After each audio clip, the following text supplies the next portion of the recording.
Paano ko ginawa ang text effect na ganito?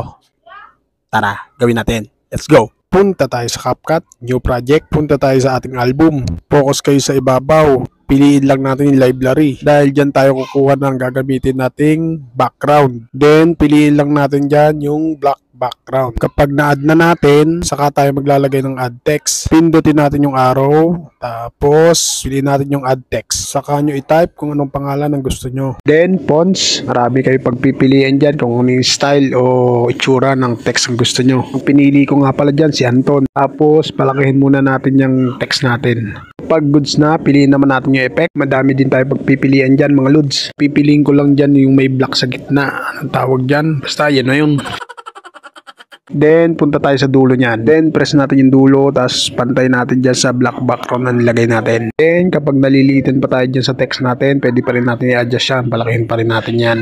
Kapag goods na, export muna natin yan. Hindi pa tayo tapos dyan ha. Add new project ulit tayo. Tapos, punta tayo sa photo. Oo mga loads, picture ang kukunin natin dyan. Pag nakapili na tayo, balik tayo, pindutin natin yung arrow, tapos hanapin natin yung overlay. Piliin lang natin overlay, add overlay, tapos kunin naman natin yung pangalan na ginawa natin, yung bin-export natin kanina. Focus pa rin tayo dyan. Tapos piliin natin yung splice, then lighten.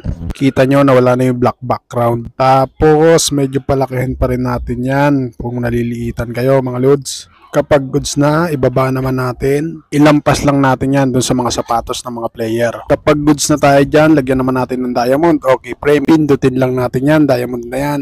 Then, kapag nagka-diamond na dyan, abante tayo hanggang gitna. Ayan, dyan na. Itapat lang natin yung play center na tinatawag o yung puting guhit na yan. Then, saka natin galawin yung ginawa nating pangalan. Kita nyo, nagkusang nagkaroon ng diamond yan. Itaas lang natin, ilampas lang natin yung pinakadulo niyan hanggang sa ulo ng mga player. Tapos, abante uli natin. Huwag natin sasagad sa dulo. Yan, dyan banda. Saka uli natin galawin yung pababa, yung anyaring pangalan. Automatic magkakadiamond uli yan. Then, abante tayo. Sagad na natin sa dulo. Tapos, galawin uli natin pangalan. Palakihin natin hanggang sa mawala na yung pangalan. Yan. Kapag goods na, burahin muna natin yung mga sobra. Tapos, export muna natin yan. Hindi pa tayo tapos dyan. Balik uli tayo dun sa ginawa natin. Dahil gagamitin uli natin yan. Tapos, yung ginawa nating text dyan, burahin natin. Then, nakikita nyo yung add sign na yan. I-click natin yan. Dahil i-add natin yung in-export natin kanina. Halimbawa, nakuha na natin yung in-export natin kanina. Click natin yung natirang picture dyan. Yung walang pangalan. Ibaba natin yan gamit ang overlay. Kapag naibaba na natin, hold natin yan. Tapos drag natin. Pagpantay natin yan yung nasa ibabaw. Then, focus pa rin tayo dyan. Hindi pa tayo tapos dyan. I-copy muna natin yan. I-click natin, tapos hanapin natin yung duplicate para makopy natin yan. Kapag nakapag-copy na tayo, focus pa rin tayo dyan sa second layer na yan. Tapos, punta tayo sa mask. Then, piliin natin yung horizontal. Kita nyo, nagkaroon na ng dilaw na guhit. Hold natin yan, tapos baba natin. Then, piliin naman natin yung invert. Kung kanina nasa ilalim ang sulat, ngayon nasa ibabaw na. Tapos, ibaba natin yung dilaw na guhit. Kapag goods na tayo dyan, punta naman tayo dun sa kinapi natin, yung duplicate. Press natin, tapos baba natin, pantay lang natin sa unahan. Then, press natin yan. I-remove background natin yan. Piliin lang natin yung remove BG. Tapos, auto removal. Tapos, antayin lang natin mag-green check.